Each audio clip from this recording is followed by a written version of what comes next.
a gente dá início à nossa aula de hoje, né, de bioquímica, né, desse módulo das moléculas aos tecidos. Nós estamos exatamente aqui, quinta-feira, dia 11/3, né, falando aí de produtos nitrogenados.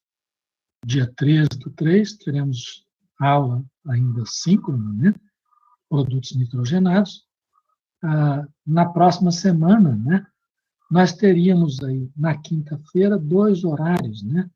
Tiraram o horário de sábado, né? Tinham colocado aí na quinta-feira. A professora Karina, da anatomia, solicitou esse horário, né? Eu cedi a ela aí, né? Se for necessário aí, a gente arranja aí uma outra maneira aí de suprir essa deficiência, né? Então, nós teremos aí, após essa 13ª, 14ª semana, né, as 2 últimas semanas aí do nosso módulo, né, de tal maneira com a previsão aí de no sábado, dia 3 de abril, né, e na segunda, dia 5 de abril, estarmos fazendo aí aquela aula aí de revisão, né, a menos que vocês não queiram, né, como vocês pediram anteriormente, nas 2 situações anteriores, né, eu estou deixando aqui programado também essa aula de revisão. Mas se vocês não quiserem, a gente pode dispensá-las aí, efetivamente. Então, nós estamos falando aí, né, a respeito do metabolismo de produtos nitrogenados, particularmente, assim, vamos manter, então, né, eu só queria um feedback de vocês, né, já que vocês querem, então a gente deixa a programação das aulas de revisão. Tá? Então, nós estávamos falando aí a respeito dos produtos nitrogenados, particularmente dos aminoácidos, né? E falamos inicialmente do catabolismo dos aminoácidos e começamos a falar da biossíntese de aminoácidos. Mostrei esse quadro aí para vocês, né?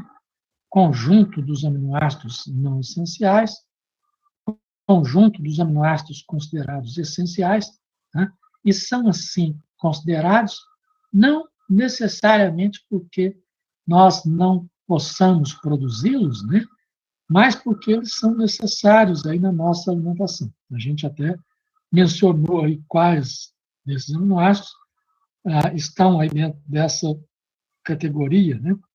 A arginina a gente biossintetiza, né?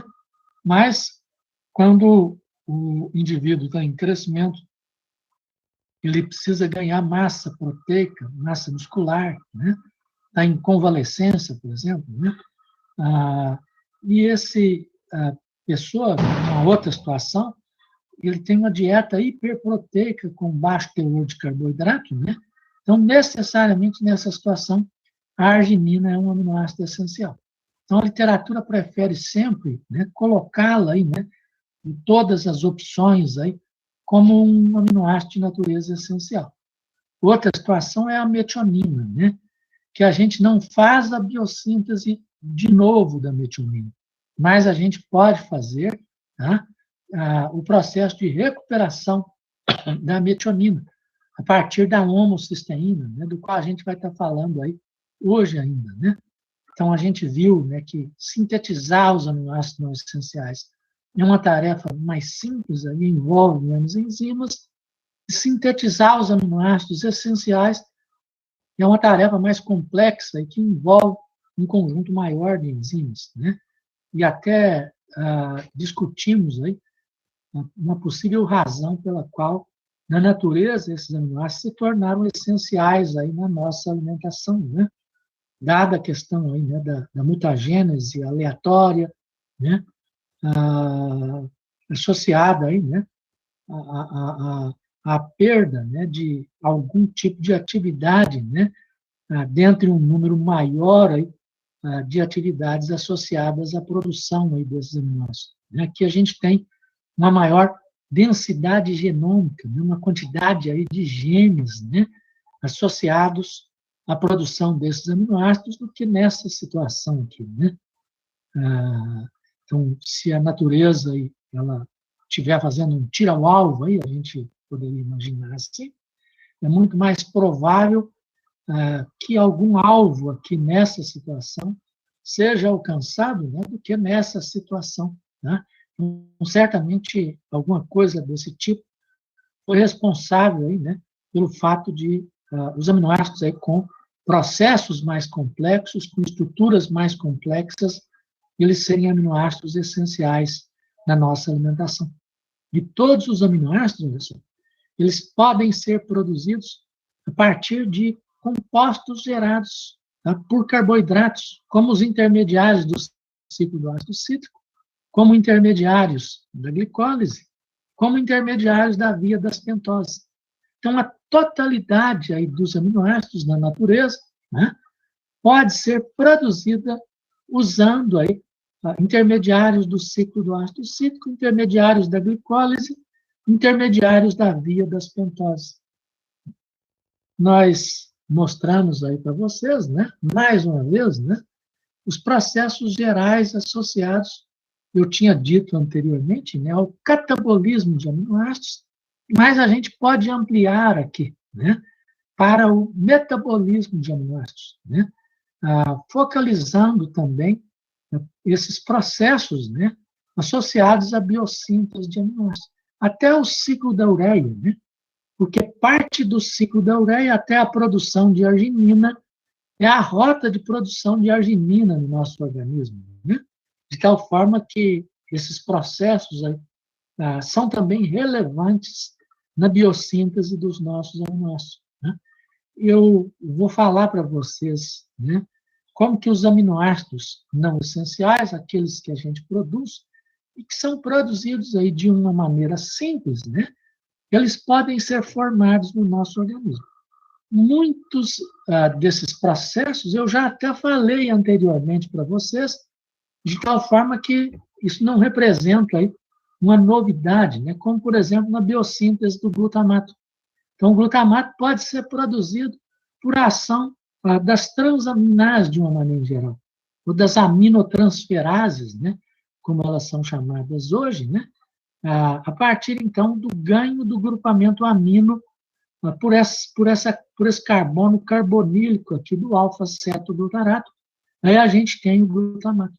Tendo aí qualquer aminoácido que sofra transaminação, né, como fonte aí desse grupamento amino, né, e com a concomitante formação do alfa-cetoácido correspondente àquele aminoácido. Então, isso representa aí uma das formas de produção do glutamato. O glutamato, ele é um aminoácido muito relevante aí, na biossíntese de outros aminoácidos, na biossíntese de outros produtos nitrogenados, né? Talvez por isso aí a natureza também tenha gerado aí formas múltiplas de produção do glutamato. E uma dessas formas é o reverso da reação da glutamato desidrogenase, né? Então, a glutamato desidrogenase, né, no sentido do catabolismo de aminoácidos, converte o glutamato em alfa-cetoglutarato, liberando o amônio, né? Mas a reação pode ocorrer no sentido contrário, numa situação... alô? Eu vi uma mensagem aqui que foi detectada perda na minha conexão. Vocês estão me ouvindo aí? Sem problema? Tá. Não? Então, excelente aí. Tá? É porque o MConf, de vez em quando, apresenta algumas mensagens aqui e, no momento, ele apresentou aí que tinha perda na minha conexão, então eu fiquei preocupado aí, né? Então, vocês me deem sempre aí um feedback aí, se por acaso pararem de me ouvir aí vocês me digam aí. Então, a gente pode ter aí no nosso organismo a produção de glutamato também pelo reverso da ação da glutamato desidrogenase. Numa situação em que o NADPH mais H+, ele é usado aí como coenzima, né? A gente até falou bastante aí sobre a importância aí dessa reação, né? E temos também a oportunidade aí de produzir o glutamato a partir da glutaminase. A glutamina é produzida em tecidos extrahepáticos como uma forma de transporte amino na circulação sanguínea, de amônio na circulação sanguínea, tá? E lá no fígado ou nos rins, né, a glutaminase, ela pode degradar essa cadeia lateral aí da glutamina, esse grupamento aí marcado aqui em cor azul aí, da glutamina, né? Liberando a amônia, né? E gerando aí o glutamato. Então, representa aí uma terceira forma de produzir o glutamato no nosso organismo, né? Por outro lado, a glutamina também é um aminoácido não essencial, e ela pode ser produzida numa reação que a gente também já falou dela, né? Que é a da glutamina sintetase, né? Aqui designada como glutamina sintase, né? Numa reação em que esse grupamento carboxílico vai ganhar aí o grupamento amino proveniente de amônia, né? Numa reação que até gasta energia proveniente do ATP, né? Então gerando aí a glutamina, que atua, né, além das demandas que ela tem aí na síntese de peptídeos, de proteínas, como uma forma especializada de transporte de amônia através da circulação sanguínea, dos tecidos extrahepáticos, né, para o fígado, tá? E mesmo também, né, como uma forma, quando quem vai captar a glutamina são os rins, né, como um mecanismo, como parte de um mecanismo de promoção da homeostase ácido-básico, né? Então, quando os rins, então, degradam a glutamina, liberando amônia na circulação sanguínea, né? Para que a amônia combata uma situação de acidose, né? É um dos mecanismos aí, né? De promoção de homeostase ácido-básica que vai combater a acidose. No caso da prolina e do grupo hidroxiprolil, né? Não da hidroxiprolina, né? Porque a hidroxiprolina não é produzida separadamente aí no nosso organismo, né? Ela é produzida na estrutura de uma proteína, tá? Trivialmente, né? De tal forma que é o grupo prolil, né? Que vai gerar o grupo hidroxiprolil. Mas antes disso, a formação da prolina ocorre a partir do glutamato. Então, o glutamato é importante aí na biossíntese de vários produtos nitrogenados, né? E dentre eles a prolina. Então, o glutamato, inicialmente, olha só, ele vai sofrer aqui uma redução desse grupamento carboxila, né? E a gente tem a formação aqui do que é chamado de glutamato semialdeído, né? Glutamato gama-semialdeído. E esse glutamato gama-semialdeído, em seguida, vai sofrer a formação de uma ligação aqui covalente, né, com a liberação de água, né, formando esse delta-2-pirrolidina 5-carboxilato, tá, o qual vai sofrer uma redução, né, gerando, então, a estrutura da prolina. Então, apenas 3 reações aí, né, numa das situações mais complexas aí de biossíntese de um aminoácido, né, é capaz de gerar a partir do glutamato a prolina. E uma vez que a prolina esteja inserida aí, no interior aí de uma proteína, né, nós vamos ter, então, esse processo de hidroxilação aí da prolina. Tá? Então, normalmente é assim, os nossos livros de texto vão falar desse jeito, né?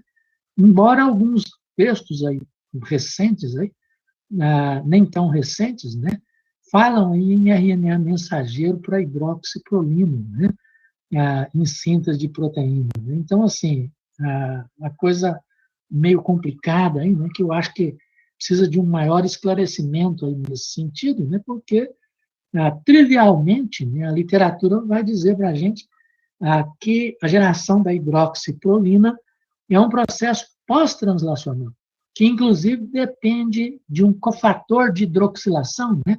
A enzima, aqui nesse caso, ela é chamada aí de prolilhidroxilase, né? E depende aí do ascorbato, do ácido ascórbico, né? O ácido ascórbico tem 2 funções aí conhecidas, né?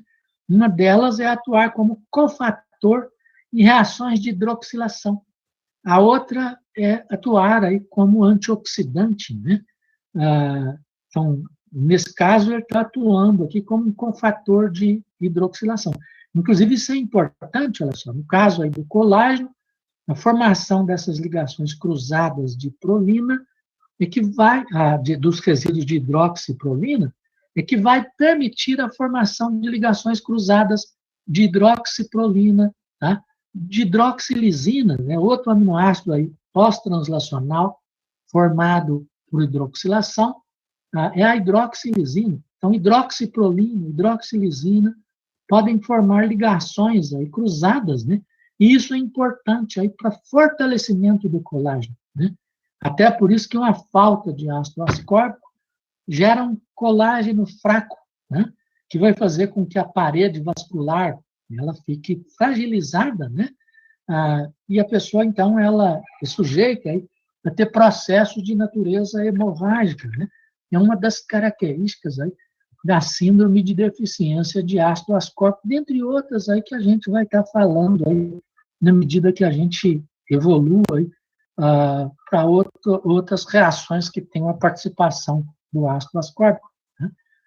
Além desses aminoácidos que eu falei, é importante mencionar aí a alanina, né?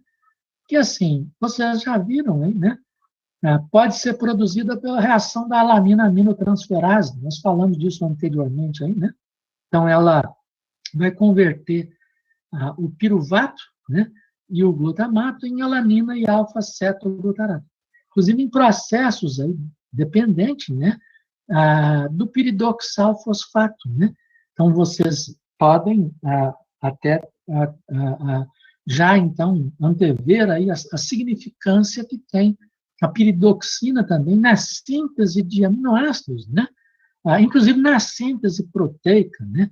Uma deficiência aí de piridoxina, de vitamina B6, deve implicar também aí em problemas com a produção endógena de aminoácidos, né?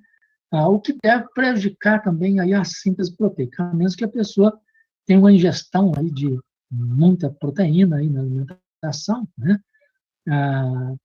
Nós temos, além daqueles aminoácidos, o aspartato e a sua forma amida e a asparagina, né? Então, o aspartato é produzido na reação que a gente também já mencionou, né? Da aspartato aminotransferase, o aspartato transaminase, ou transaminase glutâmica oxalacética, a partir do oxalacetato e glutamato, né? Então, os produtos vão ser o aspartato e o alfa-cetoglutarato.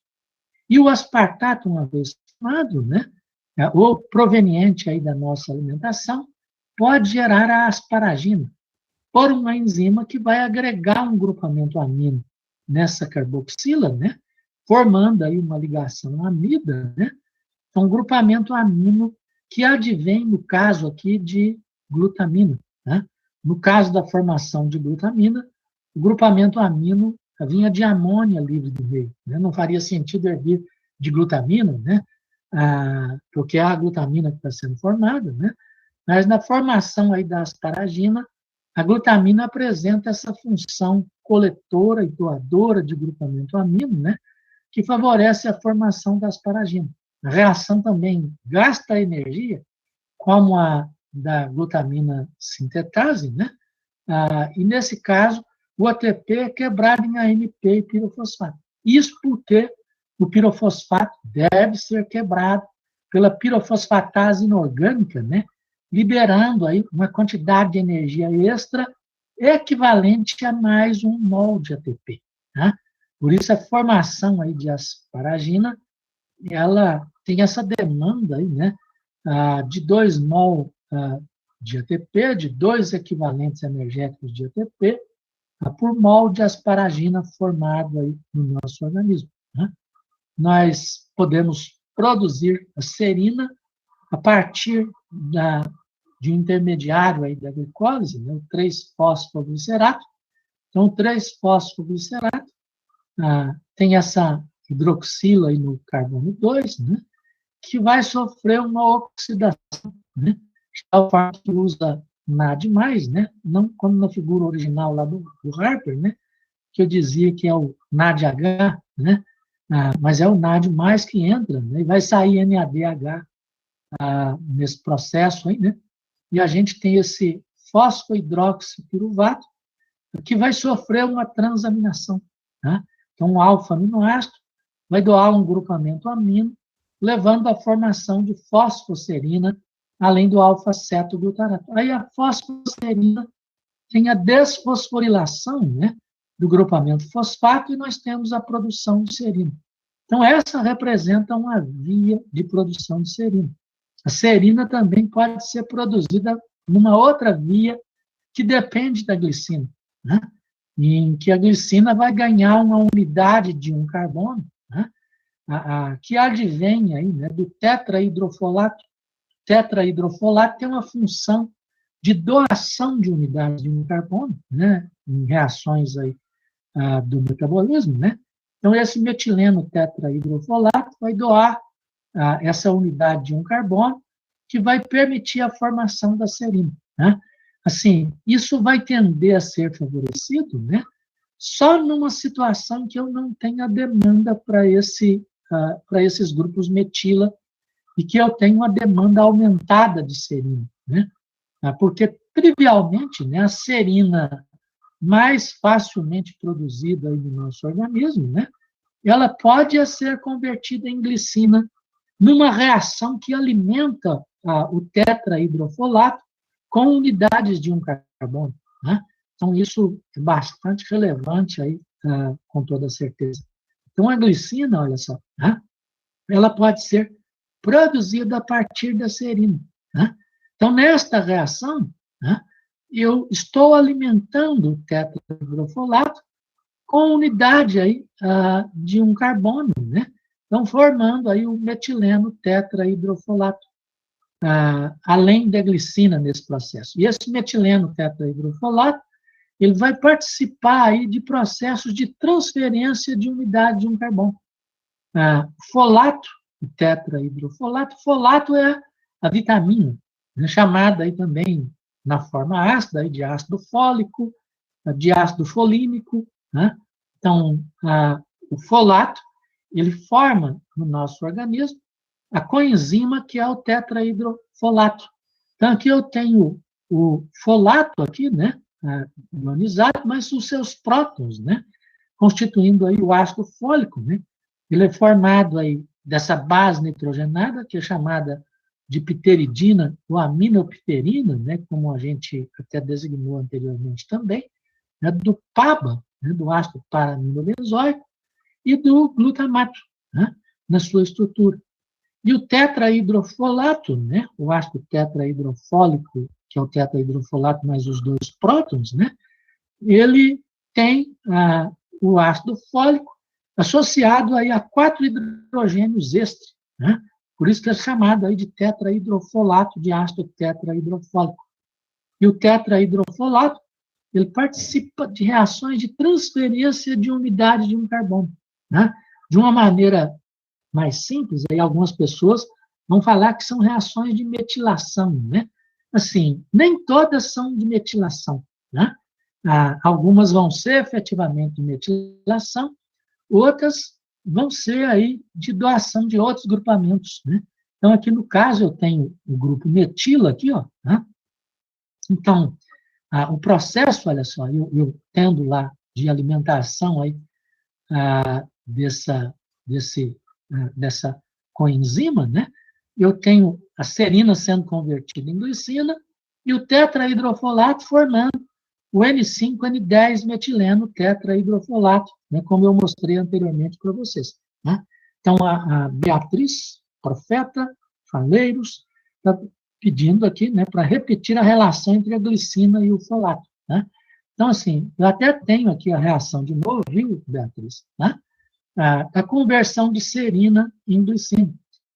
Então, a conversão de serina em glicina representa aí uma das duas formas de alimentação do tetrahidrofolato com unidades de um carbono. Então, nessa situação, olha só, eu vou formar o N5N10-metileno tetrahidrofolato, né? Então, o grupo que vai sair da estrutura da serina, esse hidroximetil, né? E logo a gente tem uma enzima, olha só, muito importante aí, que a gente vai falar mais dela ainda hoje, né? Essa N5N10-metileno tetrahidrofolato redutase, né? Que algumas pessoas vão ter polimorfismos na atividade aí dessa enzima, em que essa enzima ela atua de uma forma pior, né? E esse tipo de polimorfismo parece ter sido gerado aí, né, também nos mesmos ambientes que são endêmicos aí para a malária, né? Então, essa enzima, né, vai converter esse grupamento aí metilênico num grupamento metílico. Então, é um processo de redução, né, envolve aí poder redutor vindo de NADH mais H+, né? Aí, esse 5-metil-tetrahidrofolato, de fato, vai participar de processos aí de metilação, né? Mas a gente pode ter, olha só, aqui, o tetrahidrofolato ganhando formato, né? Por ação aí da N10, formil-tetrahidrofolato sintetase, né? E formando, então, o N10-formil-tetrahidrofolato, né? Aí esse N10-formil-tetrahidrofolato, assim como o próprio N5-N10-metileno-tetrahidrofolato, né? Menos provável, né?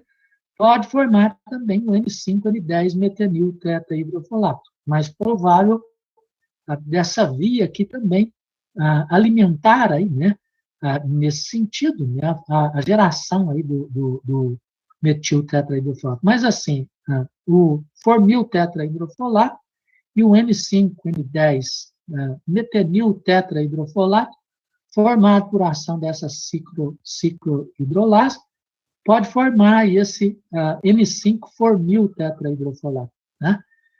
E o N5-N10 metenil-tetrahidrofolato pode formar esse N5-formimino-tetrahidrofolato, né? Então, nessas situações aqui, normalmente o grupamento que vai ser doado, né, é esse grupamento formila, em uma quantidade mais rara de situações, o grupamento formimino, né? Mas normalmente aí o grupamento formila, né? Que representa, né, assim como o grupamento formimino, a forma mais oxidada dessas unidades de um carbono, né? Então, o tetrahidrofolato participa de reações de transferência de unidade de um carbono. E a reação que a gente tem aí, né, da conversão de serina em glicina, representa um ponto importante de formação aí, de alimentação aí do tetrahidrofolato com unidade de um carbono. Além disso, olha só, né, a glicina pode ser formada também a partir da colina, né? Então, a colina no fígado, isso é uma via que foi descrita aí no fígado, né? Ela é também um precursor para a biossíntese de glicina, num processo, olha só, que não representa somente a produção de glicina. Eu digo somente não porque a produção de glicina não seja importante, mas porque essa sequência de reações também está associada a outras funções, a outros contextos.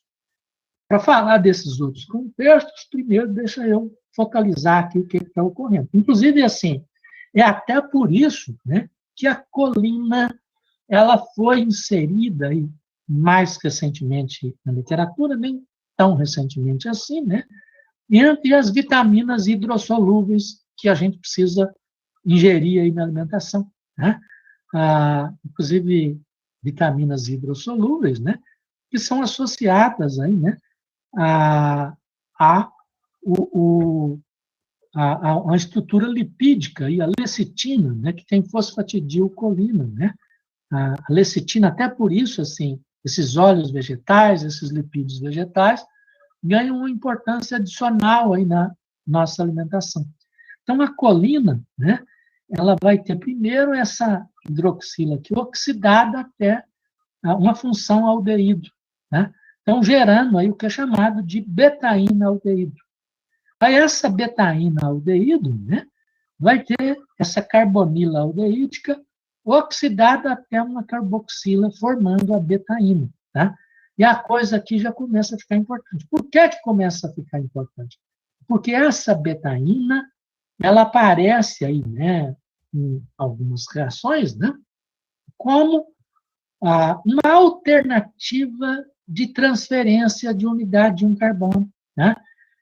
de uma alternativa de metilação, nesse caso aí, especificamente, né?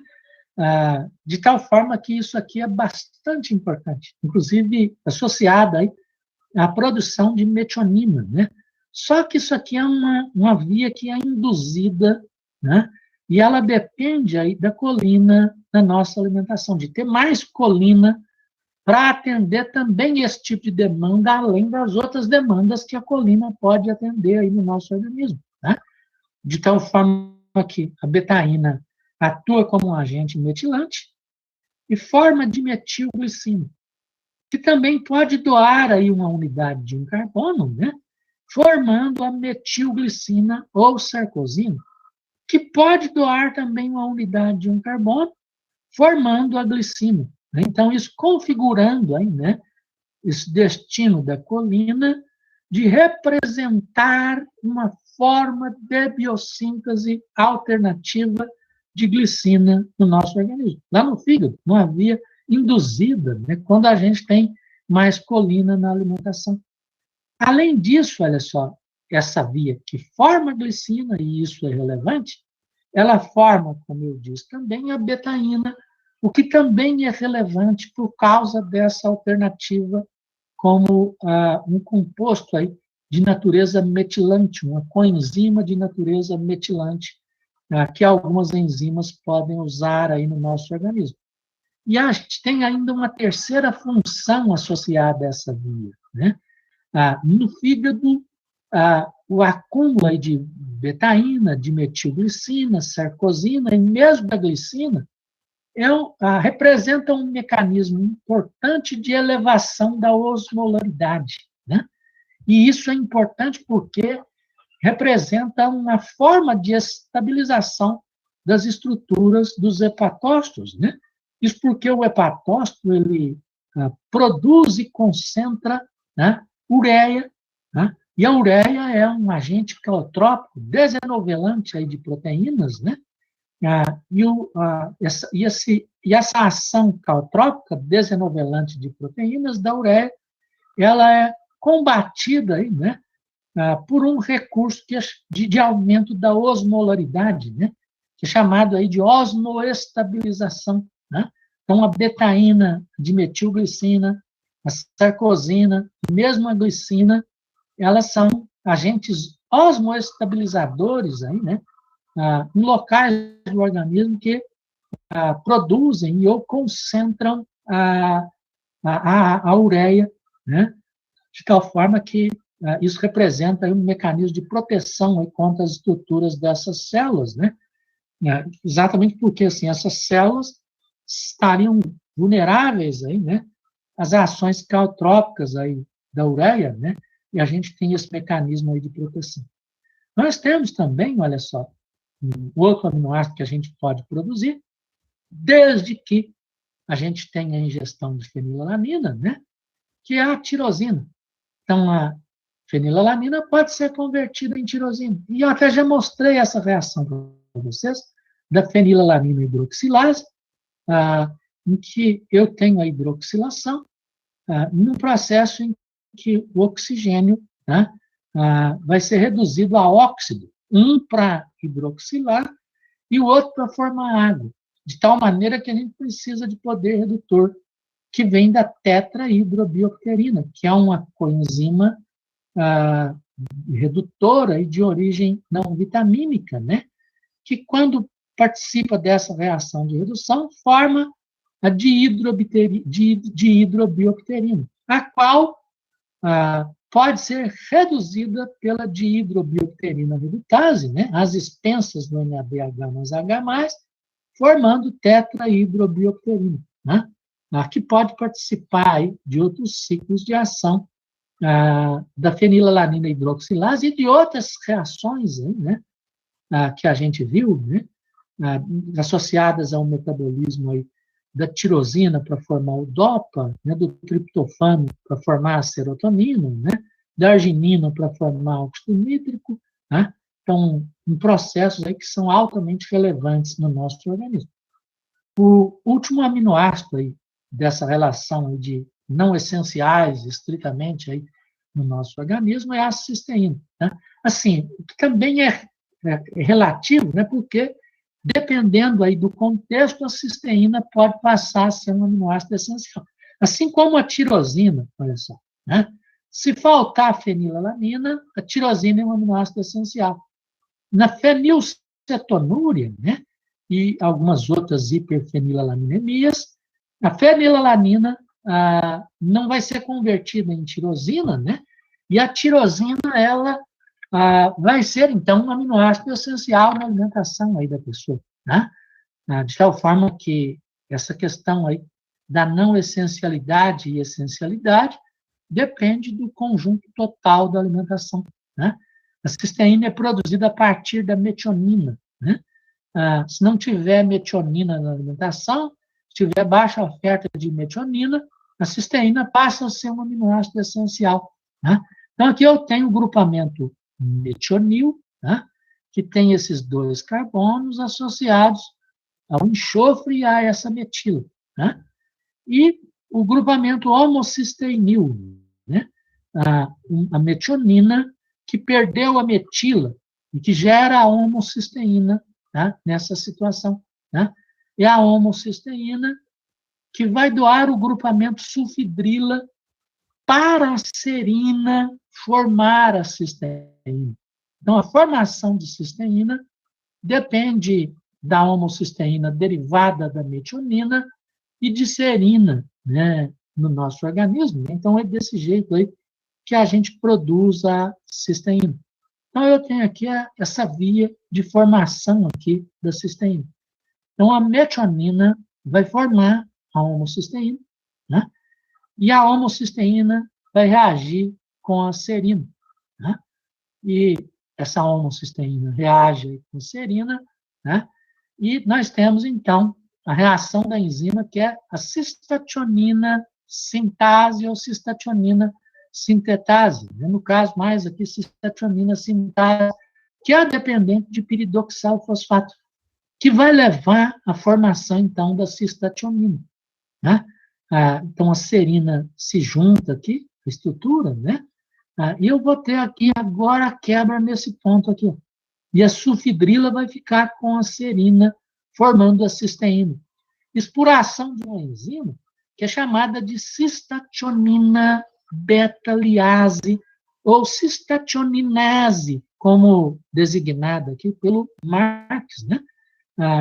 De tal forma que essa reação ela gera cisteína, né?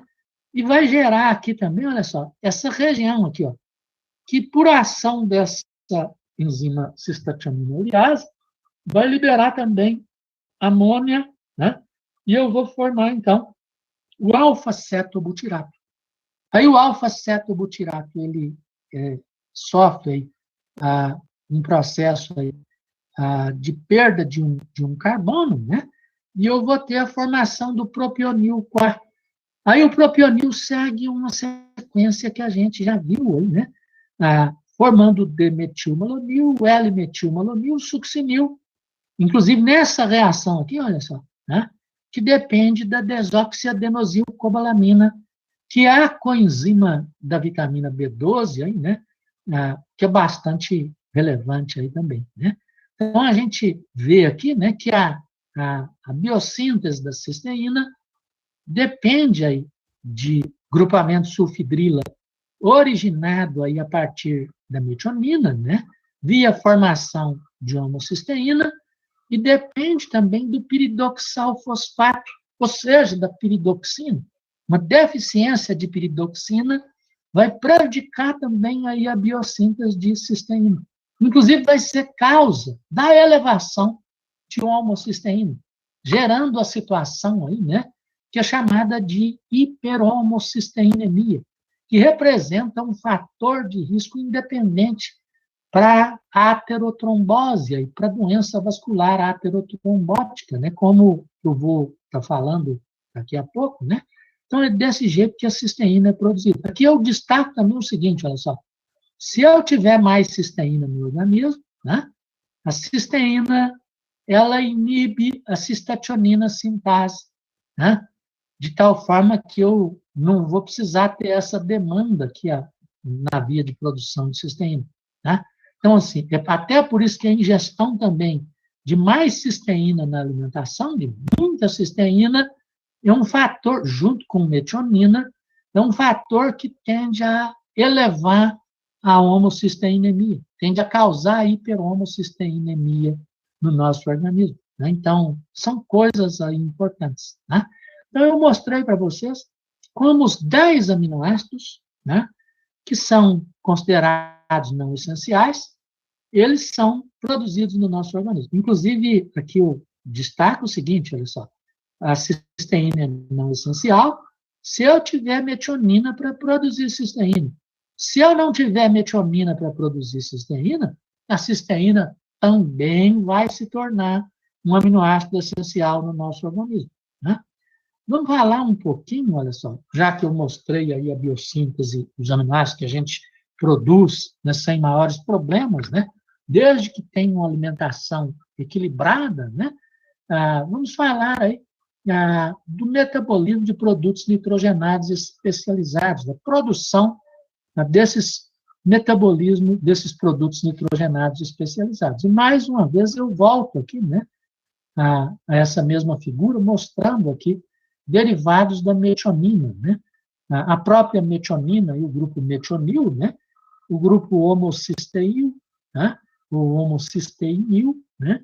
E o grupo cisteíl ou cisteinil, né? Como eu também pode ser chamado, né? Vejamos aí, né? Esse metabolismo de derivados da metionina, especializado de derivados da metionina. Então, aqui eu tenho a metionina. Então, esse aminoácido, né, que tem aquela porção invariável, tem esses 2 grupamentos metila ligada a uma sulfidrila metilada. Né? Então, a metionina, junto com a cisteína, são os 2 aminoácidos primários sulfurados no nosso organismo. E a gente viu que a cisteína é produzida a partir da metionina. Então, no metabolismo da metionina, na geração aí desses produtos especializados, a metionina reage com ATP. Né? Eu vou ter a ligação desse grupamento metila aqui com esse átomo de enxofre, e eu vou ter a saída de todos os fosfatos, né? Sendo que 2 saem juntos como pirofosfato e um como fosfato de natureza inorgânica, né? Isso por ação da enzima que forma a S-adenosilmetionina, né? Por isso chamada, então, de metionina adenosiltransferase. Né? Então, essa S-adenosilmetionina tem aqui também uma designação de metionina ativa, né? De metionina metilante, de uma metionina que atua como um agente de transferência de unidades de um carbono. E a gente vê aqui por quê. Quando eu reajo esse grupamento, né, esse átomo de carbono com esse enxofre fica com a carga positiva e ligada ao grupamento metila, né, que representa aqui o elo mais fraco aqui da estrutura, né, e ele tende a sair como grupo abandonador, deixando o restante, né, que vai ser chamado aí de S-adenosil-homocisteína livre, né, e esse grupamento metila sendo usado aí para metilar algum tipo de estrutura no nosso organismo. Que tipo de estrutura? Então, aqui, essa figura lá do Marx, né, ela mostra, né, então eu estou dizendo aqui do Marx Basic Medical Biochemistry, né, eu estou falando aí desse autor aí, né, de um livro aí de bioquímica, né, então, assim, importante a gente destacar isso aí hoje em dia, aí, né, as coisas ficaram complicadas aí no nosso país, né, então a gente precisa ter bastante cautela, né. Assim, nós temos aqui a metionina, então, a metionina, ela vai reagir aí, né, por ação dessa enzima que forma a S-adenosilmetionina, né, que abreviadamente é chamada aí de SAM, né, e que as pessoas vão traduzir aí como o SAM ou a SAM, né? Então, é importante a gente destacar isso aí também, né? Assim, na língua portuguesa é importante aí, que essa definição aí, né, se vai usar no gênero masculino ou feminino, aí mesmo uma palavra, né, que é uma molécula aí, né, neutra aí, né? Assim, eu também não estou fazendo aqui uma discussão aí de gênero aqui, viu? Né? Eu simplesmente estou falando aí das coisas da língua portuguesa aí também, viu? Então, assim, nós temos aqui o SAM, ou a SAM, né, formada aí nesse contexto, que é exatamente essa molécula aqui, ó, S-adenosilmetionina. Aí essa S-adenosilmetionina, ou SAM, atua como doador de unidade de um carbono para vários precursores, né? Que tipo de precursores? Aqui, por exemplo, olha só, a produção de adrenalina a partir de noradrenalina envolve uma metiltransferase SAM-dependente. A produção de creatina, que vai formar fosfocreatina, envolve uma metiltransferase SAM-dependente. Né? Processos aí de metilação epigenética de nucleotídeos, né? Por metiltransferase, envolvem SAM, tá? Para formar, então, esses grupamentos metila. Né? A geração da fosfatidilcolina, a biossíntese de novo de fosfatidilcolina, depende de SAM. A biossíntese de melatonina, a partir do derivado da serotonina, que é a acetilserotonina, depende de SAM. Tá? Então, assim, olha só que coisa importante aí, né? Então, hormônios aí, né? Como a adrenalina, né?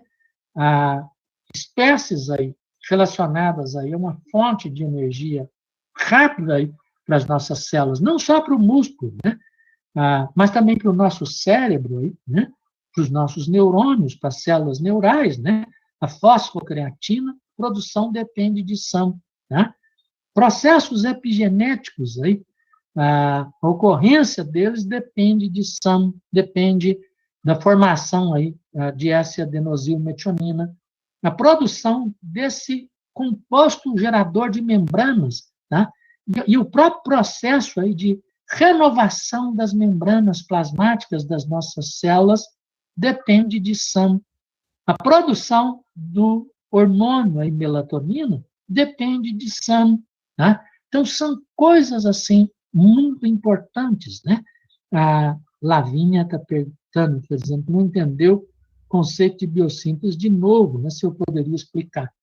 Quando eu tenho a fosfatidilcolina, a fosfatidilcolina pode ser produzida a partir de ácido fosfatídico e de colina pré-formada no nosso organismo, que veio, por exemplo, da alimentação, né?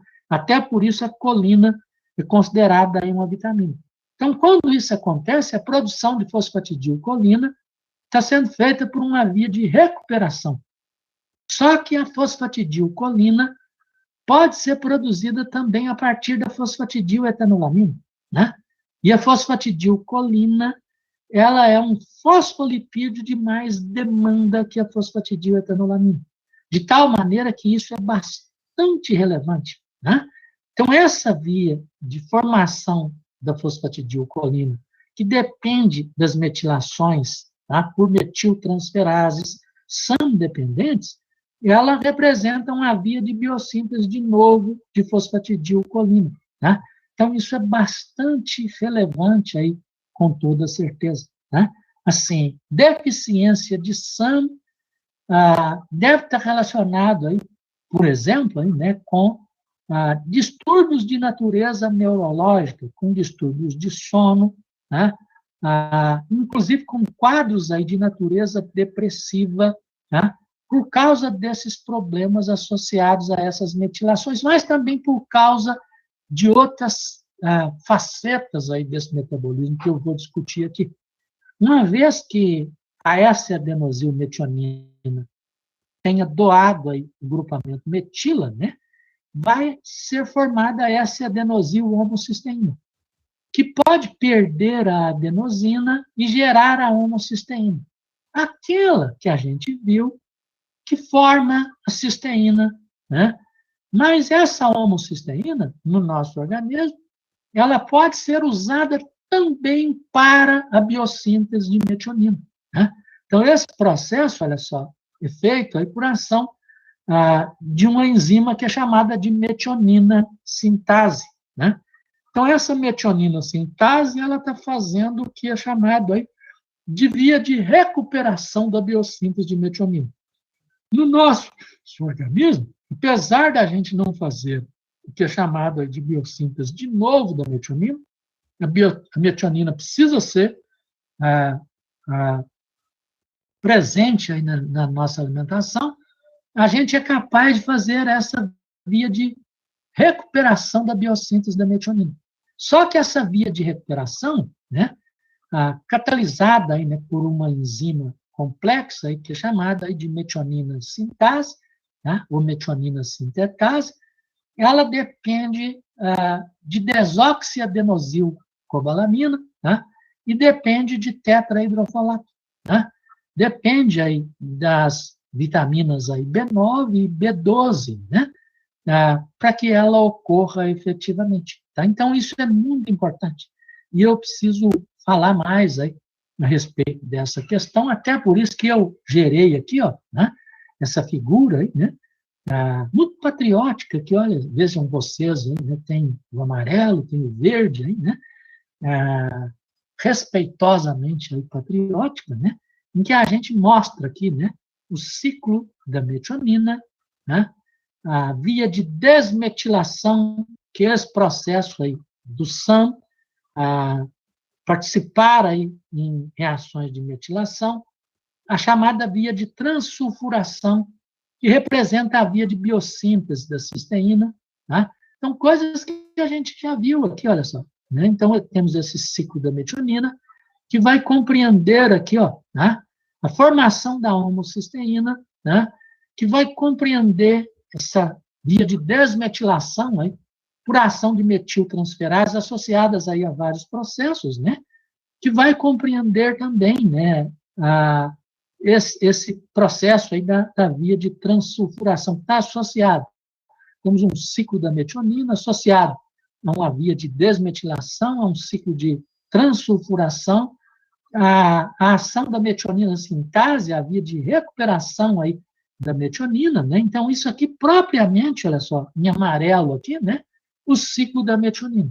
Então, o ciclo da metionina está interligado à via da desmetilação e forma a homocisteína para a biossíntese de cisteína. E o processo de recuperação da metionina depende do ciclo do folato. Então, o folato, ele vem aí da nossa alimentação, aí, né? E ele é importante para formar o tetrahidrofolato. E o tetrahidrofolato, na reação de conversão de serina em glicina, ele vai formar o N5N10-metileno tetrahidrofolato, como a gente viu. Aí esse N5N10-metileno tetrahidrofolato, por ação de uma enzima que eu até já mencionei anteriormente, que é a N5N10-metileno tetrahidrofolato redutase, vai formar o 5-metil tetrahidrofolato. E esse 5-metil tetrahidrofolato vai estar envolvido na reação de recuperação da metionina por ação da metionina sintase, que depende aí da vitamina B12, da coenzima da vitamina B12. Né? Então, esses ciclos, olha só, o ciclo do folato está interligado ao ciclo da metionina, a via de desmetilação e a via de transsulfuração. E isso aqui, olha só, que eu estou dizendo para vocês, é essencial para a gente falar de hiperhomocisteinemia.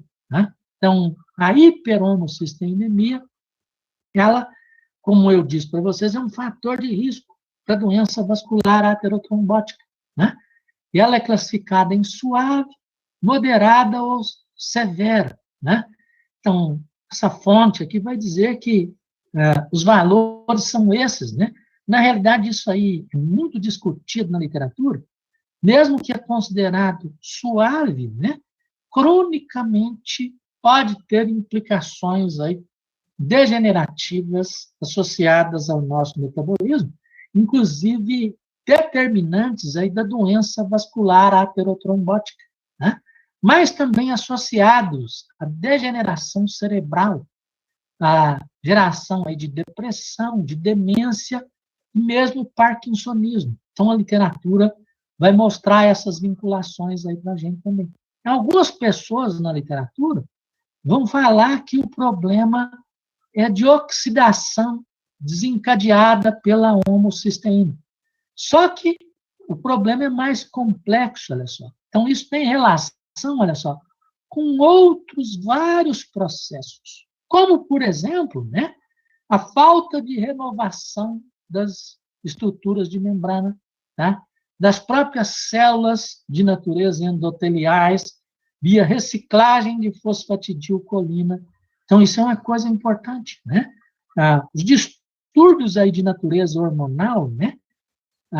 Com decréscimo aí de adrenalina, de melatonina, né? Vinculações que isso tem aí, né? Com processos depressivos, né? Com quadros de natureza demencial, né? Depressão, tem uma vinculação grande aí também com parkinsonismo, né? Então, certamente há componentes orgânicos, né? Metabólicos, nutricionais, importantes associados, e hereditários aí, associados aí a esses problemas, né? E isso tem uma relação com a hiperhomocisteinemia, não exclusivamente, somente com a hiperhomocisteinemia, mas também com ela. Então, o que pode determinar a hiperhomocisteinemia? O professor construiu aqui um relógio, aí, né? Como um artifício aí de natureza didática, né? Para mostrar para vocês aí o que pode estar levando a pessoa a elevar a homocisteína. Então, um fator inicial importante é a herança genética, né? Que tipo de herança genética? É da primeira hora, a pessoa nasce com isso aí, né? Então, o Marx lá vai dizer que são heranças associadas a essas 3 enzimas aqui, né? Então, há polimorfismos genéticos hereditários aí, né? Herdados aí, a pessoa vai ter problemas aí associados às enzimas produzidas por esses genes específicos.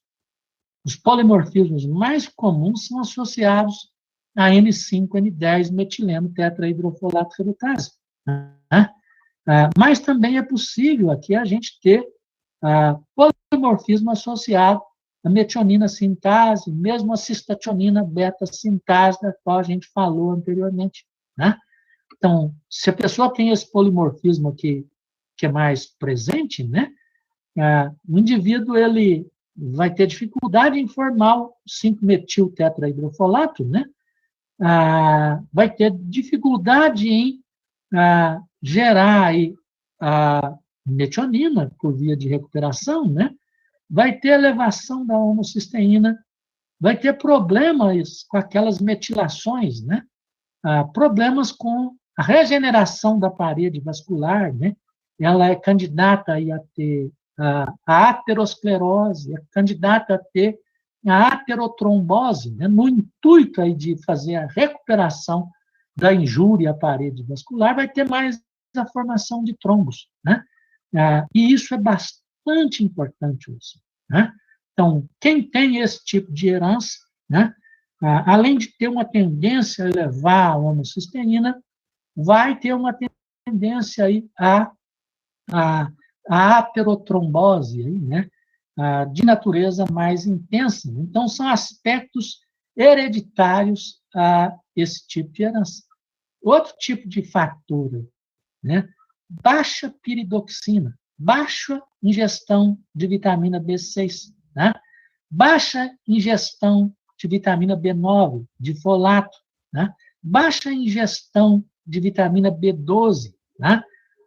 De cobalamina, de cianocobalamina, né? Nutricionalmente importante também, alta ingestão de cisteína, alta ingestão de metionina, né? Então, isso tudo vocês podem entender pelo que eu falei anteriormente, olha só, né? Se a pessoa ingerir muita metionina, isso por si só vai favorecer a formação de homocisteína, né? Se a pessoa ingerir pouco folato e cobalamina, eu vou ter um problema com a recuperação da homocisteína com a ação aí da enzima, que é a metionina sintase. Se tiver pouca ingestão de piridoxina, essa reação de produção aí da cisteína, a partir da homocisteína, está prejudicada, né? Então, isso é causa de hiperhomocisteinemia. Além disso, eu tenho a ingestão de muita cisteína, né? Que vai significar que eu vou ter menos demanda de homocisteína. E a própria cisteína inibe a ação da cistationina beta-sintase, da cistationina sintase, aí, como eu falei para vocês, né? De tal forma que isso é bastante importante. Então, esses fatores, olha só, de natureza nutricional, e aqui a gente destaca, né, no caso da cobalamina, né, o risco que as populações veganas, né, essencialmente aí vegetarianas, né, ou vegetarianas estritas, vão ter. Um vegetariano estrito vai ter deficiência de cobalamina.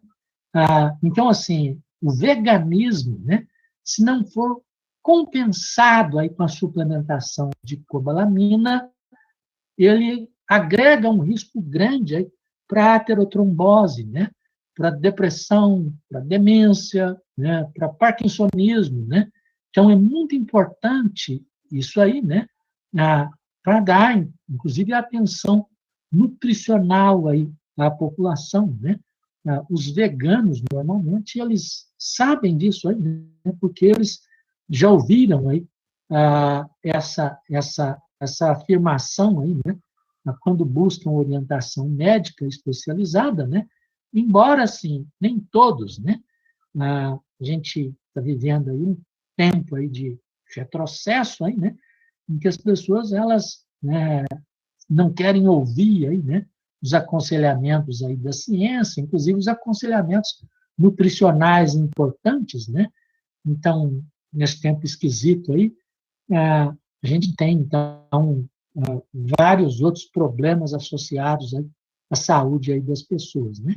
Então, essa história aí que eu estava falando anteriormente aí, né? Da ação aí da cisteína, eu até já havia mostrado aqui nessa figura para vocês, né, a cisteína inibindo aí a cistationina sintase, aí, né, sendo uma causa de elevação também da homocisteína. Além desses fatores, olha só, vai indo pela vida, aí a pessoa tem problema de acidez estomacal, aí, né, de gastrite, problema de duodenite, aí, né, e ela recebe aí aconselhamento aí de usar inibidores de bomba de próton, né? E esses inibidores de bomba de próton, assim, se o problema for só esse, né, até que não gera maiores produtos, né? Então, o problema está associado aí, né, a quando a pessoa ela usa isso, a pessoa tem, por exemplo, refluxo aí, né? Aí vão dizer que a pessoa precisa usar esses inibidores de bomba de próton aí a vida inteira, né? Então, o uso crônico aí desses inibidores de bomba de próton, eles afetam a acidez estomacal, e a acidez estomacal é importante, né, para a produção do chamado fator intrínseco no estômago, e esse fator intrínseco está associado aí à absorção da vitamina B12, né, da cobalamina, né, de tal forma que uma diminuição da acidez estomacal cronicamente, né, vai levar a pessoa a ter deficiência de vitamina B12, né? Aí também deficiência de folato, aí, até de outros fatores nutricionais. Então, isso é bastante importante. Outro fator é a gastroplastia, né? A pessoa vai fazer a chamada cirurgia bariátrica, né, diminuindo aí a região aí, ativa aí do estômago, né?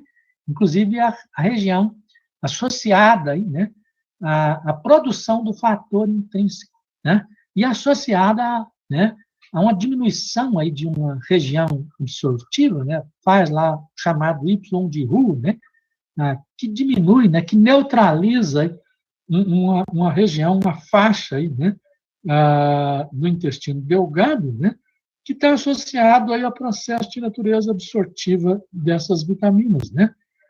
Uma pessoa que faz aí a gastroplastia, ela está sujeita aí a ter deficiência de folato, de cobalamina, né? De vitamina B6, aí, de vários fatores nutricionais, e está sujeita a fazer a hiperhomocisteinemia. Até por isso, né, que a pessoa que faz a gastroplastia, né, a rotina lá, desde o início, né, da pessoa se submeter ao procedimento cirúrgico, envolve um aconselhamento nutricional. Que a pessoa, depois da cirurgia, ela vai precisar de fazer a suplementação aí desses fatores. Inclusive, eu vou falar mais aí de gastroplastia, que é uma situação que gera aí uma restrição da ingestão de energia, que tem implicações favoráveis, importantíssimas aí para a saúde e para a longevidade aí de uma maneira geral, né? Mas que tem esse problema aí associado a esses déficits de vitaminas, e isso precisa ser corrigido aí, nutricionalmente, compensado nutricionalmente, né? Além disso, a gente tem aí os hormônios, né? Inclusive usados aí, né, como contraceptivos, né, anticoncepcionais, e mesmo os hormônios usados aí na reposição hormonal da mulher aí após a menopausa, né? Eles estão associados, pelo menos assim, uma boa parte deles, né, em dosagens aí maiores, né, estão associados aí a deficiência de vitaminas, aí, de folato, né, de cobalamina, né, e com essas deficiências a pessoa vai tender a ter o processo de aterotrombose, de hiperhomocisteinemia. Inclusive, é até por isso, olha só, que algumas pessoas, né, algumas mulheres, né, elas entendem o polimorfismo lá da N5, N10, metileno, tetrahidrofolato, tendo a causa de natureza hereditária, né? Quando associam esse fator, elas podem ter aí trombose intensa, uma manifestação mais rápida do processo de aterotrombose que está sendo construído, né? E a pessoa, ela, com risco aí, né, de morte, efetivamente, aí, associado ao uso aí desses anticoncepcionais, aí, né, ou desses hormônios de reposição. Isso é uma coisa importantíssima, né? Assim, seria interessante aí, né, que as mulheres aí, especialmente, né, se tem relatos aí de trombose aí na família, né, elas soubessem se elas têm esse polimorfismo aí do gene da N5, N10, metileno, tetrahidrofolato redutase. Parece assim que é um tipo aí de exame hereditário, aí, né, de genético, aí, né, que o próprio SUS cobre a detecção aí desse tipo de polimorfismo, né, dado aí ao risco aí de trombose associado a esse tipo aí de intervenção, né? Então, são coisas, assim, bastante importantes. O diabetes, particularmente o diabetes do tipo 2, tá? Provavelmente, na situação não tratada, né, de exacerbação da diurese, né? Então, diuréticos de uso geral, eles são associados aí a menores taxas aí das vitaminas hidrossolúveis, né? E isso está associado à elevação da homocisteína, a risco aí, maior risco de aterotrombose. Então, são coisas relevantes aí com toda certeza. Eu coloco aqui também, né, o estilo de vida, né, embora assim, né, eu coloquei aqui só para completar esse número 10 aí do meu reloginho, né, porque eu tinha um número 11 aqui muito importante, né, e esse estilo de vida, né, porque estava lá num artigo, né, que fala de coisas assim, né, mistura coisas muito diferentes, né, que a pessoa é sedentária, que toma café, então combina sedentarismo com o hábito de tomar café, então coisas complicadas, aí, né, não sei se efetivamente aí nesse sentido é tão vago aí essa questão do estilo de vida, mas assim no estilo aí de alimentação, né, se a pessoa não ingere fontes lá de ácido fólico, por exemplo, de piridoxina, isso deve ser importante, né? Eu até coloquei esse estilo de vida, para chegar aí no número 11, aí, né, que é o fator idade. Né? Então, o envelhecimento em si parece estar intrinsecamente associado à elevação da homocisteína, tá? De tal forma que a gente tem aí, né, completando essas 12 horas aí do dia, né, 12 fatores, né, relevantes aí, né, que devem levar a pessoa aí a ter risco aí aumentado aí de hiperhomocisteinemia, não necessariamente e de aterotrombose. Né? A Ana Cláudia está fazendo uma pergunta. Você poderia repetir a relação do diabetes e do uso de diuréticos na hiperhomocisteinemia? Tá? Sim, Ana Cláudia. O que acontece é o seguinte, nas situações em que esses estudos, assim, eu até queria dizer para vocês o seguinte, né? Quando eu falava sobre isso aí inicialmente, né? E quando eu falo sobre isso, por exemplo, na minha disciplina de pós-graduação de biogerontologia, de biologia do envelhecimento, né? Eu vou mostrando as evidências, né? Os artigos que estão mostrando a validade de cada uma dessas coisas que a gente está afirmando aqui, né? Até na graduação, no passado, eu costumava agregar sempre evidências aí, né? Especialmente em coisas que algumas pessoas vão falar, não é desse jeito, né? Assim, conflitos de interesses aí, né? Associados aí a práticas, né, correntes aí dentro da medicina, né? Que a gente tem também que considerar aí efetivamente aí nesse sentido, né? Mas, assim, o que eu quis dizer aqui, viu, Ana Cláudia, é que no diabetes, né, não tratado, particularmente do diabetes do tipo 2, né, em que uma das características que a pessoa tem é a exacerbação aí da diurese, né, ou especificamente no uso aí de diuréticos gerais, aí de mecanismos gerais aí de ação, né, essas duas situações, né, que estão associadas à exacerbação da diurese, elas foram vinculadas aí numa grande quantidade de trabalhos, viu? À elevação da homocisteína, né? E há risco aí, né? A pessoa que ela é diabética, por exemplo, né? Um dos riscos que ela tem aí é da doença vascular aterotrombótica, né? Inclusive, particularmente aí o diabetes do tipo 2, parte desse risco está associado aí ao histórico longo lá de hiperinsulinemia, né? Da dislipidemia, né? Mas também há outros fatores, né? Associados aí à aterotrombose. A tendência a ter déficits aí de vitaminas específicas, de elevação da homocisteína, né? Então, essas coisas todas, elas estão associadas e deveriam ser sempre bem analisadas aí, né? Inclusive, assim, são práticas correntes aí, né? Especialmente na medida que a pessoa vai para a idade adulta, a pessoa vai ficando mais velha, né? São práticas correntes aí, né? De intervenção aí, né?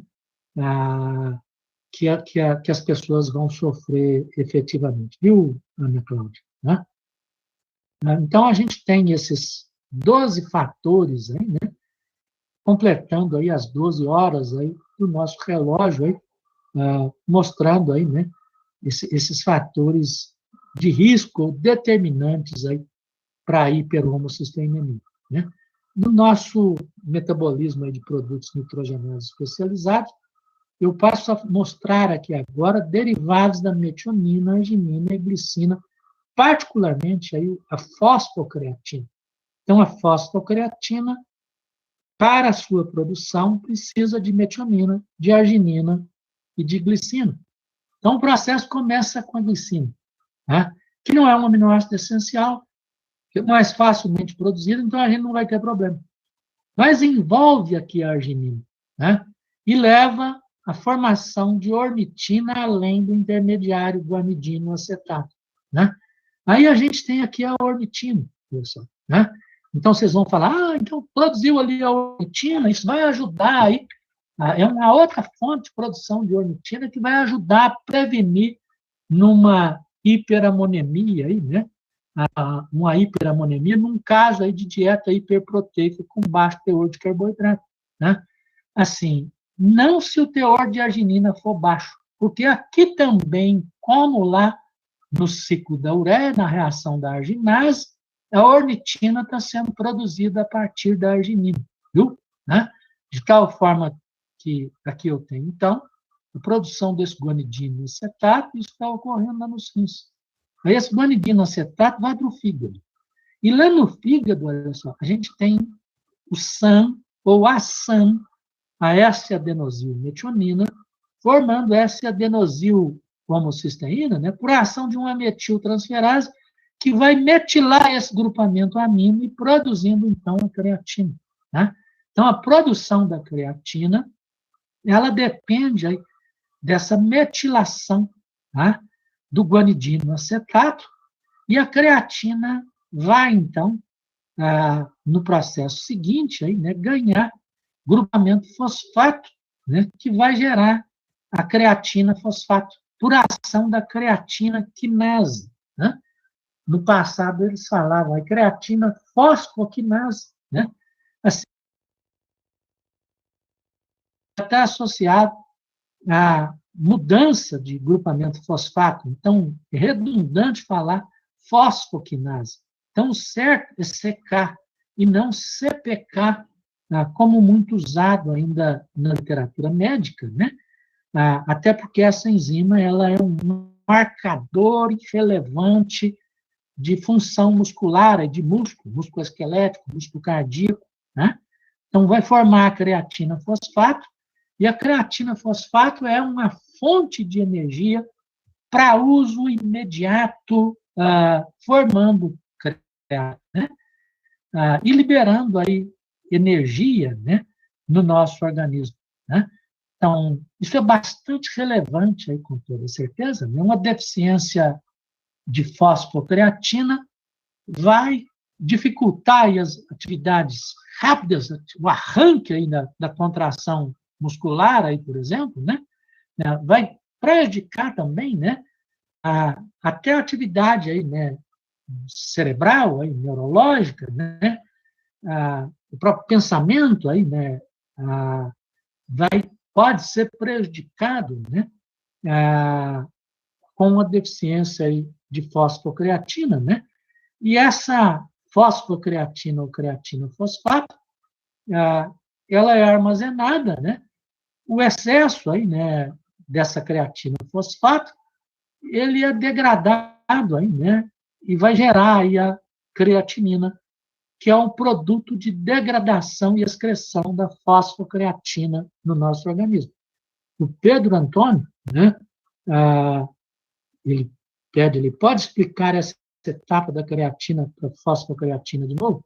Então, a creatina, olha só, né, para produzir a fosfocreatina, né, eu tenho a creatina, aqui é a fosfocreatina.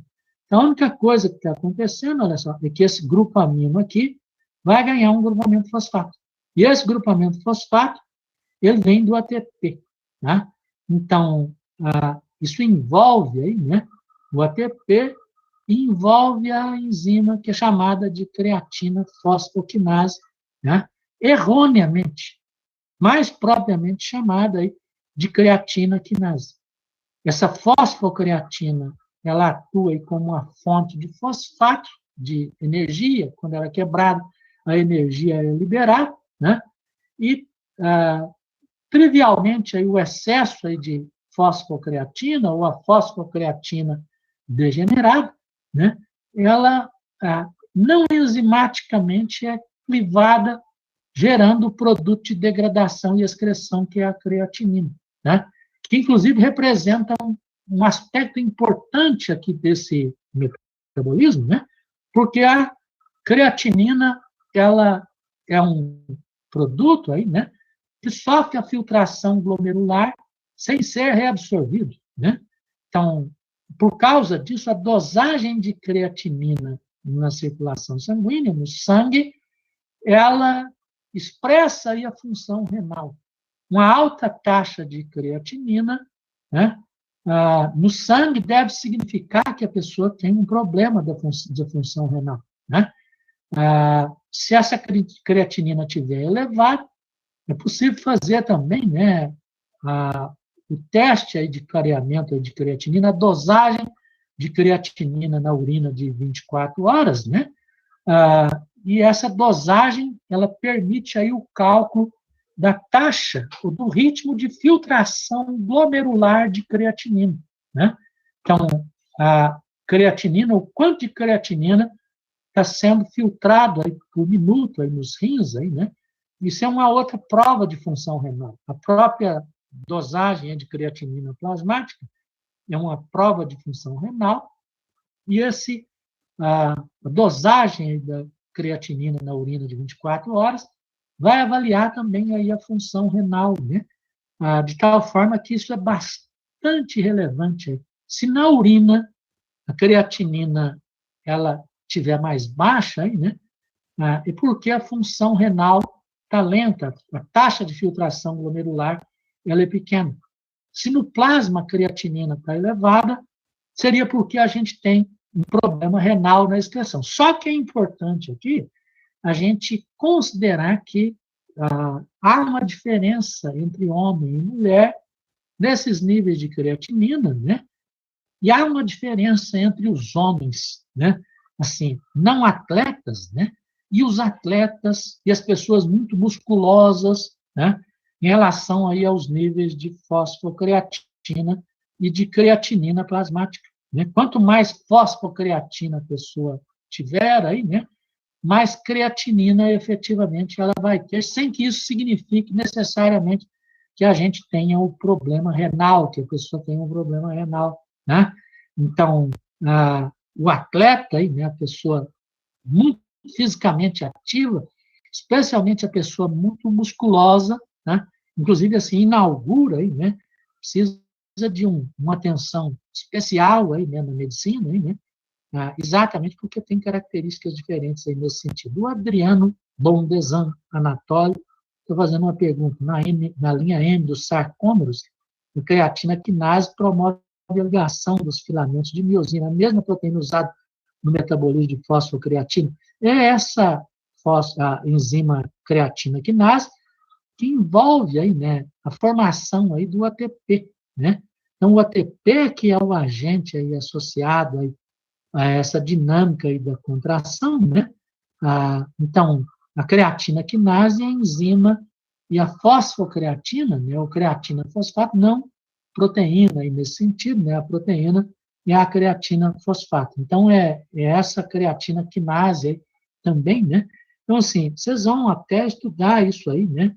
Na dinâmica aí da contração muscular aí, né? É uma coisa que é relevante aí nesse sentido, né? Então, tem pessoas aí com perfil adequado para estar falando bastante a respeito aí dessa questão aí para vocês.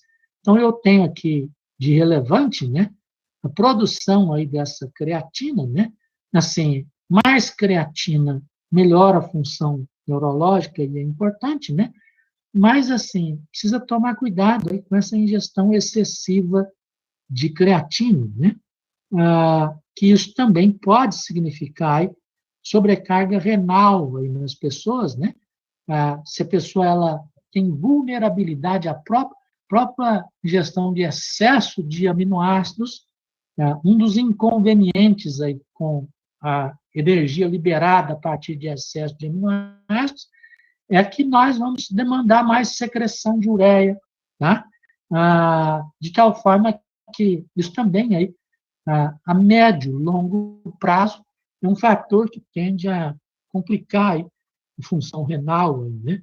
Então, até por isso que uma ingestão proteica muito elevada está fora aí, né, dos aconselhamentos nutricionais válidos aí com a população, né, para substituir, por exemplo, carboidrato, né? De tal forma que aquela discussão que a gente fez anteriormente lá nos lipídios, né, ela parece que é uma discussão assim, bastante sensata aí nesse aspecto, né? E assim, não é esse professor aqui que está falando, o professor aqui ele está reportando o que está na literatura, estou contando para vocês a história, né?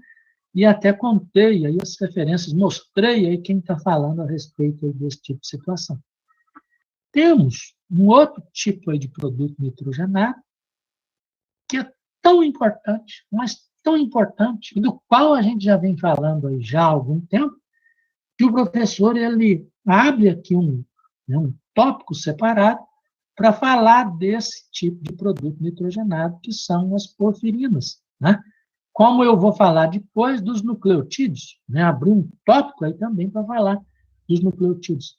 Então, essas porfirinas são produtos nitrogenados que apresentam esse anel aqui, né, que é chamado aí de porfirina, né, que é um anel tetrapirrólico. Ele tem 3 grupamentos pirrol, né? Então, 1, 2, 3, 4. Inclusive, no anel, os grupamentos pirrólicos, eles são enumerados dessa maneira aqui, ó, através dos algarismos romanos, aí, né? 1, 2, 3 e 4 em romanos, né? Então, os anéis pirrólicos, eles são unidos através de pontes de um carbono. E essas pontes de um carbono também são importantes. E elas são enumeradas através das sequências de letras do alfabeto grego. Então, eu tenho alfa, beta, gama e delta, né? E, além disso, na estrutura da porfirina, esses carbonos externos dos anéis pirrólicos, eles são importantes porque eles vão se apresentar associados a grupos substituintes, né? E, por isso, eles devem também ser enumerados. E são enumerados pela sequência dos algarismos arábicos. Então, eu tenho aqui no anel 1, 1 e 2, no anel 3, 3 e 4, no anel 3, 5 e 6, no anel 4, né, 7 e 8. Então, esse é o anel da porfirina, que vocês devem estar achando assim complexo, né? Para escrever certamente complexo, né? Até por isso que a literatura usa essa representação esquemática aqui do anel da porfirina, né? E do anel pirrólico, né? Presente aí na estrutura da porfirina. Então, é uma representação esquemática. Só que essa representação esquemática, ela também aí é complexa, né? Razão pela qual a literatura também usa aí uma estrutura de 4 colchetes para representar aquele anel da porfirina, né? Então, essa estrutura de 4 colchetes, ela é quase sempre referida aí também na literatura como uma estrutura em cruz, né? Então, ela tem um formato aí de uma cruz, né? Em que a gente tem aqui uma menção aos grupamentos pirólicos e a menção aos grupamentos substituintes da estrutura, né? Só não fazendo alusão ali às pontes, né, de carbono unindo os anéis pirrólicos, essa forma de representação. Então, o anel da porfirina, né? Aqui eu mostro aqui a porfirina presente lá na hemoglobina, no grupo, na estrutura de cada subunidade da hemoglobina, né? Do grupamento M, né? Então, eu tenho porfirina com os grupamentos substituintes que a gente tem lá, ó, metilvinil, metilvinil, metilpropionil, propionil, metil, né? Então, o átomo de ferro formando as ligações de coordenação aí com os nitrogênios pirólicos, uma ligação de coordenação com o nitrogênio de um grupo imidazol da histidina, né? E uma ligação com o oxigênio, né? A sexta ligação de coordenação que ele vai formar com o oxigênio molecular aí no transporte de oxigênio, né? Então, isso representando aí uma das funções importantes aí dessas porfirinas no nosso organismo, né? Então, aqui eu tenho essa representação esquemática, então, usada aí, né, para mostrar as estruturas das porfirinas, né? Então, aqui, AP, AP, AP, PA, né? Em vez dos substituintes que eu mostrei anteriormente. Dependendo aí do estágio da formação da porfirina, eu tenho substituintes diferentes na estrutura, né? Os primeiros precursores, eles vão ter, são os intermediários aqui, os grupos acetil e propionil. Acetil, propionil, acetil, propionil, acetil, propionil, propionil, acetil. que são grupamentos polares. Nós formamos a porfirina a partir de grupos polares. Vamos começar lá no ciclo do ácido cítrico, lá com o succinil-CoA, né? Mostrando aí um destino anabólico aí do ciclo do ácido cítrico, né? E vamos precisar formar a porfirina com características hidrofóbicas para ela se inserir numa cavidade, numa fenda hidrofóbica na estrutura da globina, por exemplo, né? Ou de outra proteína em que a gente tem aí esse grupamento porfirínico na estrutura. De tal forma que, no transcorrer do processo de biossíntese da porfirina, eu tenho descarboxilação de acetil para formar metil, né? Descarboxilação de propionil para formar vinil, né? Então, é o que ocorre, né? Aqui, olha só, né? Os acetis foram descarboxilados para formar metil, né? E 2 propionil foram descarboxilados para formar vinil. 2 não foram. Sabe por que esses 2 não foram? Eles estão predestinados, eu vou dizer assim, né, para na estrutura do produto de degradação, que é a bilirrubina, formar ligações, né, com o ácido glicurônico, né, que a bilirrubina, olha só, vai ser bastante hidrofóbica e ela precisa de ter a hidrofilicidade aumentada para a excreção. E para aumentar a hidrofilicidade, vai ter a conjugação dos resíduos de ácido propiônico, tá? Os 2 remanescentes, né, dos 2 que não são descarboxilados, com ácido glicurônico para favorecer o processo de excreção, né? Então, eu tenho aqui, ó, diferentes porfirinas. Se eu fizer o arranjo aqui desses substituintes em torno do anel, de uma forma aleatória, eu posso ter uma grande quantidade aí de combinações. Só que as 2 combinações que vão ocorrer no nosso organismo são essas combinações que dão origem, tá, às porfirinas do grupo 1 e do grupo 3. Na realidade, com demanda fisiológica do grupo 3 e formadas inespecificamente porfirinas do grupo 1. Então, eu tenho aqui uma uroporfirina 3, olha só, em que eu ainda tenho acetilpropionil, acetilpropionil, acetilpropionil, propionil, acetil. Eu ainda não tive nenhuma descarboxilação, tá? Como eu não tive nenhuma descarboxilação, quando essa porfirina ela é formada, eu tenho muitos grupamentos hidrofílicos. E por isso essa porfirina é hidrofílica. E por ser hidrofílica, ela é eliminada na urina. E por isso ela foi chamada de uroporfirina, porque ela foi encontrada na urina, tá? Daí a designação de uroporfirina. Essa outra aqui, olha só, já teve os grupamentos acetil completamente descarboxilados, né?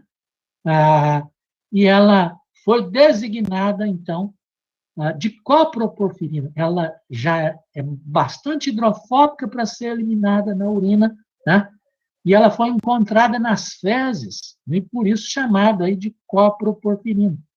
E aqui, né, a porfirina que tem 2 dos grupamentos propionil descarboxilados formando vinil, que é aquela que aparece no estrutura M da hemoglobina, e que foi chamada de protoporfirina. Protoporfirina porque ela é o protótipo para a geração das porfirinas. Então, essa aqui é a que tem a demanda fisiológica endógena, essas outras vão ser formadas em quantidade menores, sem implicações aí fisiológicas, sem demandas, tá? Bem como os isômeros do tipo 1. Tá? Então, isso é altamente relevante. Tá? Inclusive, essa questão, assim, ó, tá? Essas nossas porfirinas, eu tenho aqui um espectro das porfirinas, aqui, tá? E elas têm uma absorção aqui, ó, um pico aqui na região de 400 nanômetros, aqui, de cor violeta, aí, 550, 590, né? Então, eu tenho aí uma cor aqui amarelo alaranjada, né? Então, a cor da porfirina vai ser uma cor